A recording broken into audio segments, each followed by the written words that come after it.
Alright, so this is my Photoshop tutorial on making a picture look like Scanner Darkly. And if you've never seen Scanner Darkly, then you're just an idiot. So, yeah. Anyways, I'm going to show you how to do this.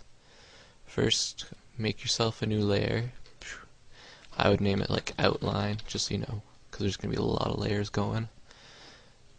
And then, zoom in a bit, and then just start with the outline of your face. Oh, and if you can see, I have some nasty facial hair.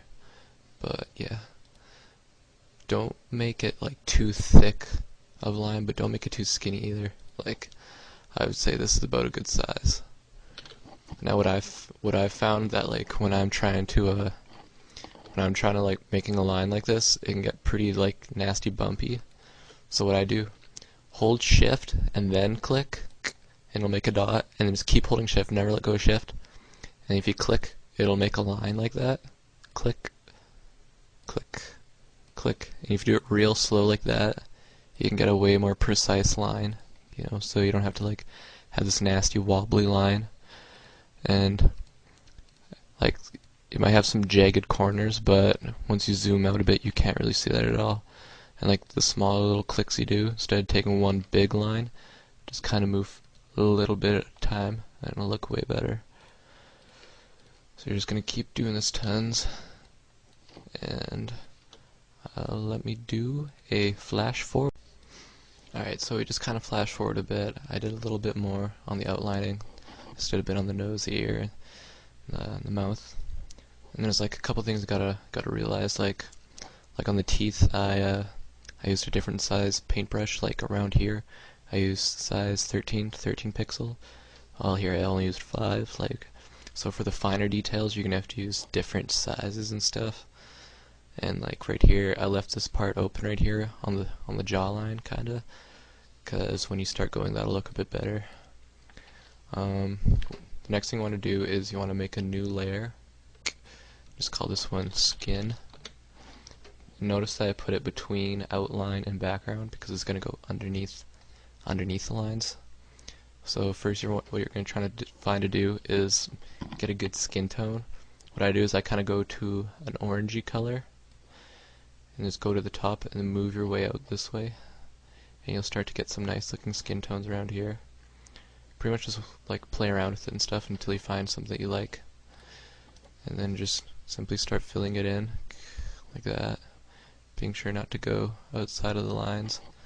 This can be a bit more time consuming, but trust me, it's worth it. Okay, so now I just finished coloring all the skin on the face, just doing it one simple color. We're not going to really worry about all that, the hair right now, just worry about that skin.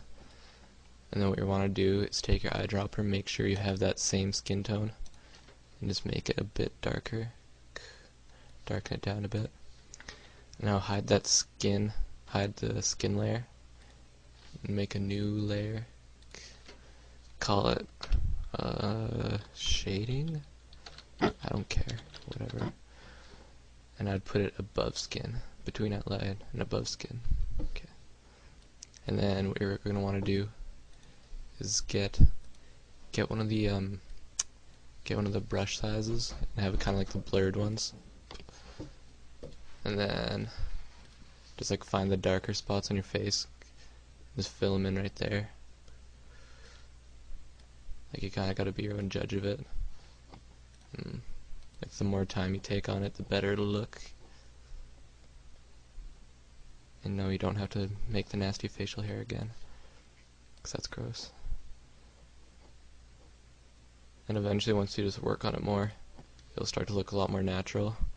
What I did was, afterwards, after I was completely done, I went to filter, and then did a Gaussian blur on that, and then just made it a bit more like natural looking, so it didn't like stick out so bad.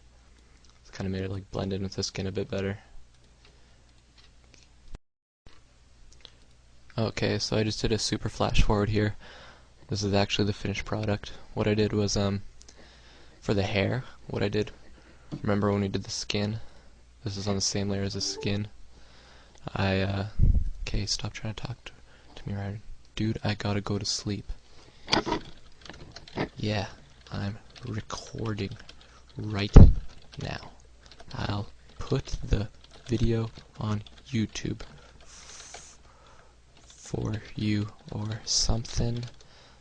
Maybe I will send it to you via email. Anyway, back to this.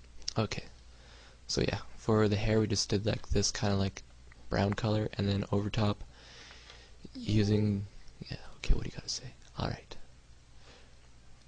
Anyway, okay, so using a paintbrush tool, using a couple different sizes, I used a couple different colors and just kind of tried my best to make it look like hair. Same with the eyebrows. And then for the shirt, like if you actually look, if you noticed, this is actually a black shirt, right? So I just made it a purple one because I wanted to. First I just made it one pure purple color, and then I looked at the shirt and I kind of found where those wrinkles were, saw where it was brighter and stuff, and then just did shading like that, and then just together kind of gave it that good look like that. Pretty much you just have to fool around with it lots, and eventually you'll just get like a finished product that you'll really like. Bam. And yeah, if you need any more tips, just ask me. Pretty much straightforward from there, and hopefully you can figure it out.